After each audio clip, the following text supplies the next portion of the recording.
যারা এর আগে কখনো লড়াই দেখনি তাদেরকে বলছি, লড়াই দেখতে চলে এসো তাড়াতাড়ি আমার বাড়ি। তবে ভয় পেও না বন্ধুরা, এই লড়াই সে লড়াই নয়।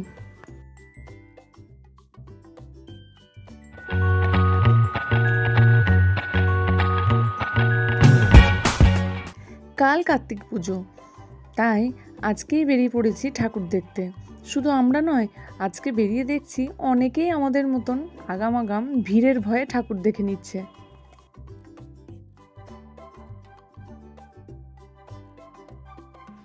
তো বন্ধুগণ, কেমন আছো তোমরা সবাই? আশা করি সবাই খুব ভালো আছো, আর আমি তো ভীষণ ভীষণ ভালো আছি।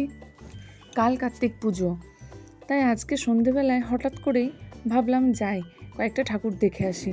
আগের থেকে কিন্তু কোনো প্ল্যান ছিল না, তো মা বলল আজকে কিন্তু ঠাকুর দেখে আসাই ভালো হবে, কারণ ভিড়টা কম থাকবে। এরপরে গতকাল কার্তিক পুজোর দিন কিন্তু ভীষণ লাইন পড়ে, আর সেই লাইনে দাঁড়িয়ে মোটামুটি 3টে থেকে 4টের বেশি ঠাকুর আমরা দেখতে পারি না। আর এই কার্তিক মাসের ঠান্ডাটা কিন্তু কম বেশি সবার লেগে যায়, তাই সাথে যেহেতু বাচ্চারা আছে তাই খুব বেশি রাত আবার করতে পারি না। প্রথমেই চলে এসেছি ঝঙ্কার ক্লাবে। এখানে অযোধ্যার রাম মন্দির বানানো হয়েছে, এটাই হচ্ছে থিম। এই যে দেখো, এখানে কার্তিক গণেশ দুজনেই কিন্তু রয়েছে, দুই দিকে দুটি গণেশ আর মাঝখানে কার্তিক ঠাকুর। এখানে রাজা কার্তিক বানানো হয়েছে। আর তুই তো ভীষণ খুশি ঠাকুর দেখতে বেরিয়ে। মার সাথে এলো না, মায়ের পায়ের অবস্থা ভালো নয়, পায়ের ভীষণ ব্যথা, তাই এত হাঁটাহাঁটিও করতে পারবে না, আবার স্কুটিতে তো হবেও না। তাই জন্য আমরা 3জনেই বেরিয়ে এলাম ঠাকুর দেখতে।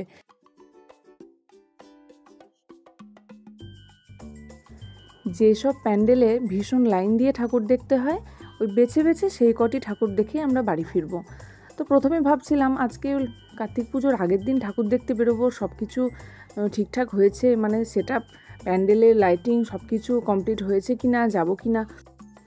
কারণ আজকে দুপুর 12টা নাগাদ মাকে নিয়ে বেরিয়েছিলাম মায়ের কোমরের একটা এক্সরে করার জন্য, আর ব্লাড টেস্ট দিয়েছেন ডাক্তারবাবু সেটা করানোর জন্য। তো তখন বেরিয়ে দেখলাম ভীষণ ভিড়, এই লাইটের গেটগুলো লাগানো হচ্ছে, শেষ মুহূর্তের প্রস্তুতি যাকে বলে সেগুলো হচ্ছে। তারপরে যেহেতু এটা একটা এখানকার লোক উৎসব, তাই বুঝতেই পারছো আশেপাশের গ্রামগঞ্জ নানান জায়গা থেকে লোকজনের ভিড়ও বাড়তে শুরু করেছে। তো তাই ভাবলাম হয়তো লোকজন অতটা থাকবে না, তারপরে বেরিয়ে দেখি ভীষণ ভিড়। তোমরা দেখেই বুঝতে পারছো কতটা ভিড়। সবাই কিন্তু এই ভিড় এড়ানোর জন্য আগাম আগাম ঠাকুর দেখে নিচ্ছে। তো ঝঙ্কার ক্লাবের ঠাকুরটা দেখার পর চলে এসেছি জনকল্যাণে। এখানে দেখো কত সুন্দর কুলো, তারপর ওই বেতের নানান জিনিসপত্র দিয়ে ঠাকুর বানানো হয়েছে। এখানে থিমটা হচ্ছে সেই আদিবাসী থিম, দারুণ সুন্দর। এই যে দেখো কি সুন্দর একটা ঘোড়া বানিয়েছে, ওখানে সবাই দাঁড়িয়ে দেখছি, ও মা টুক করে গিয়ে একটা সেলফি তুলে আসছে। আসলে জায়গাটি করেছেও বড্ড সুন্দর, তাই ছোট থেকে মানে কচিকাচা থেকে শুরু করে বয়স্করা পর্যন্ত ওই ঘোড়াটির সামনে গিয়ে একটি করে ছবি তুলে আসছে, আমরাও তুলব।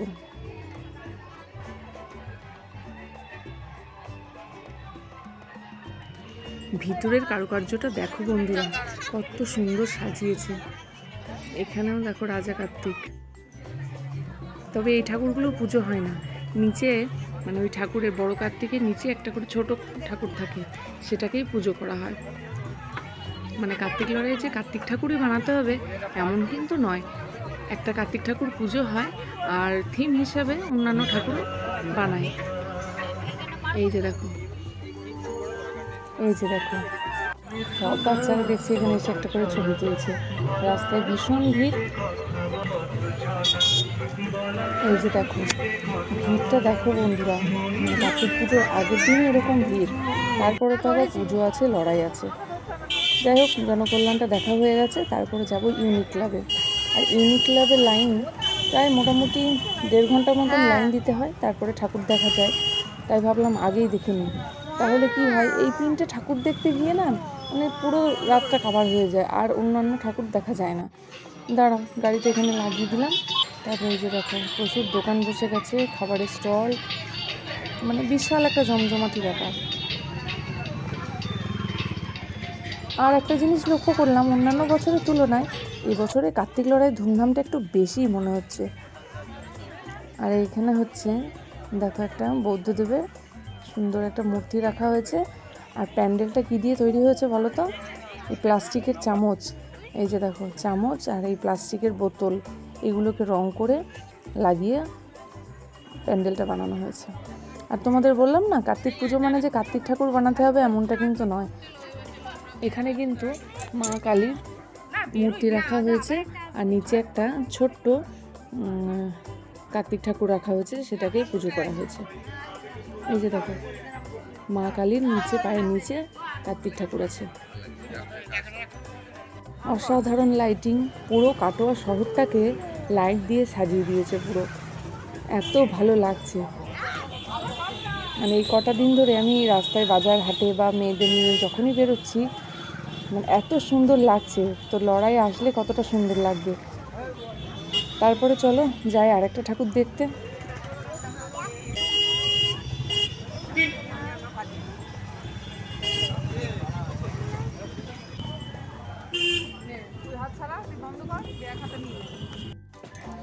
চলে এসেছি বিদ্যাসাগর পল্লীর ঠাকুর দেখতে। আর এই প্যান্ডেলে ঢোকার মুখে এই দুই দিকে দুটো দারোয়ান রেখে দিয়েছে। এটাকে দেখে তুই তো প্রথমে ভয় পেয়ে গেছিলো, তারপরে নিজেই দেখে বুঝলো যে এই দুটো পুতুল বানানো রয়েছে। তো তারপরে ভিতরে চলে এসেছি।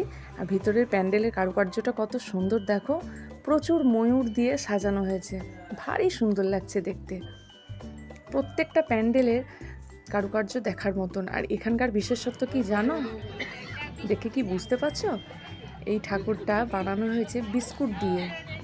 এই কার্তিক ঠাকুরটা পুরো বিস্কুট দিয়ে তৈরি, নানান রকম বিস্কুট, ছোট্ট ছোট্ট নোনতা বিস্কুট, হরলিক্স বিস্কুট, পার্লেজি, তারপরে কাজু বাদাম, টপ বিস্কুট, তারপরে ওই যে মেরি বিস্কুট, গোল গোল এই ছোটো ছোটো ট্রেনে বিক্রি হয় সেই সব বিস্কুট, এইসব দিয়ে তৈরি হয়েছে।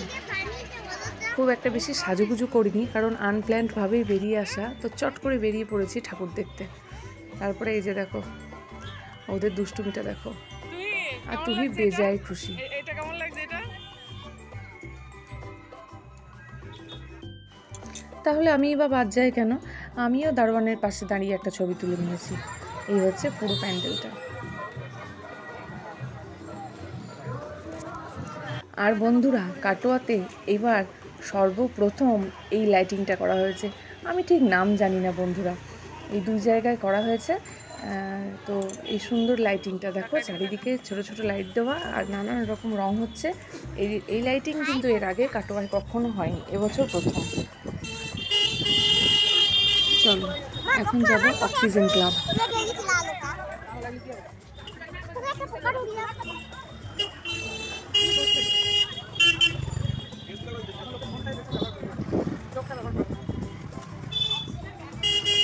ওয়াও, কত সুন্দর লাগছে দেখতে, কত সুন্দর করেছে। কে বানিয়েছে এসব? লাইট দিয়ে। হাত ব্যথা হয়ে গেল, পুরো কাটছি। ঠাকুর দেখা মোটামুটি কমপ্লিট। আর এই অক্সিজেন ক্লাবের মানে শেষ পর্বের যে প্রস্তুতি যেটুকুনি একটু বাকি আছে, সেজন্য ওদের এখন কাজ চলছে, আমি আর কোনো ভিডিও করিনি। তো তারপরে দোকানে চলে এসেছিলাম। তো তোমাদের দাদা বললো কী খাবে, তো রাস্তায় আমি আর কোনো কিছুই খাওয়াইনি, কারণ ওরা কিছুক্ষণ আগে দুধ খেয়ে বাড়ি থেকে বেরিয়েছিল, তাই আর ফুচকা জাতীয় কোনো খাবার বা অন্য কোনো কিচ্ছু কিনিনি, তাই মিষ্টি নিয়ে বাড়ি যাচ্ছি। আর বাড়ি ফেরার আগেই এটা হচ্ছে তোমার কেডি স্কুলের সামনে। এই লাইটিংগুলো কি ভীষণ লাগছে না, সুন্দর লাগছে দেখতে।